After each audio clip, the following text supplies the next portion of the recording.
ನಾನೊಂಚೂರು ಮಧ್ಯ ಬರಲ್ಲ, ಕ್ಷಮೆ ಇರಲಿ. ಇಲ್ಲಿ ಏನು ನಡೀತಿದ್ದೆ ಡಿಸ್ಕಷನ್ ಅನ್ನೋದು ಗೊತ್ತಿಲ್ಲ ನನಗೆ. ಬಟ್ ಏನೇ ಮಾತಾಡಿದ್ರು ಸ್ವಲ್ಪ ಏನೋ ನೆಗೆಟಿವ್ ಮಾತಾಡ್ತಿದ್ದೀವಿ ಅಂತ ಅನ್ನಿಸ್ತಾ ಇದೆ, ಏನೋ ಮನಸ್ತಾಪಗಳು ಅದು ಇದು ಆಗಿದೆ ಅಂತ. ನಮ್ಗೆಲ್ರಿಗೂ ಗೊತ್ತಿರೋಂಗೆ ಐ ಥಿಂಕ್ ನಾನು ಅನ್ಕೊತೀನಿ ಇದು ಕನ್ನಡದ ಮೊದಲ ಹೈ ಬಜೆಟ್ ಸಿನಿಮಾ ಅಂತ ಅನ್ಕೊತೀನಿ. ಕರೆಕ್ಟಾ ಸರ್? ಇದಕ್ಕಿಂತ ಮುಂಚೆ ಇಷ್ಟು ಬಜೆಟ್ ನಮ್ದು ಕನ್ನಡದಲ್ಲ. ಸೊ ಹಂಗಾಗಿ ಇಷ್ಟು ಕಷ್ಟಪಟ್ಟು ಒಂದು ಸಿನಿಮಾ ಆಚೆ ಬರ್ತಾ ಇದೆ. ಏನಾಗ್ಬಿಡುತ್ತೆ, ಯಾವುದೋ ಒಂದು ಸಣ್ಣದ ನೆಗೆಟಿವ್ ಆಚೆ ಹೋದ್ರೂ ಸಿನಿಮಾ ತುಂಬ ದೊಡ್ಡ ಹೊಡೆತ ಬೀಳುತ್ತೆ.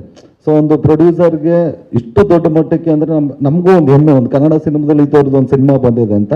ಸೊ ಸಣ್ಣ ಪುಟ್ಟದ್ದು ಏನೋ ಇದ್ದೇ ಇರುತ್ತೆ ಮನಸ್ತಾಪಗಳು, ಅದನ್ನೆಲ್ಲ ಬಿಟ್ಟು ಇವತ್ತು ನಾವು ಸಿನಿಮಾ ಏನೇನು ಪ್ರೋಗ್ರಾಮ್ ಮಾಡ್ತಾ ಇದ್ದೀವಿ, ಯಾವತ್ತು ರಿಲೀಸು ಅನ್ನೋದಕ್ಕೆ ಈವೆಂಟ್ನ ಮಾಡ್ತಾ ಇದ್ದೀವಿ. ಸೊ ಆದಷ್ಟು ದಯವಿಟ್ಟು ಎಲ್ಲರೂ ನಿಮ್ಮ ಕಡೆಯಿಂದನೂ ಸಪೋರ್ಟು ಪಾಸಿಟಿವ್ ಆಗೇ ಇರಲಿ, ಒಂದು ಕನ್ನಡ ಸಿನಿಮಾ ಗೆಲ್ಸೋ ಕಡೆಗಿರಲಿ ಅಂತ ಕೇಳ್ಕೊತೀನಿ. Thank you. ಸಾರಿ ಮಧ್ಯ ಬಂದಿದ್ದಕ್ಕೆ.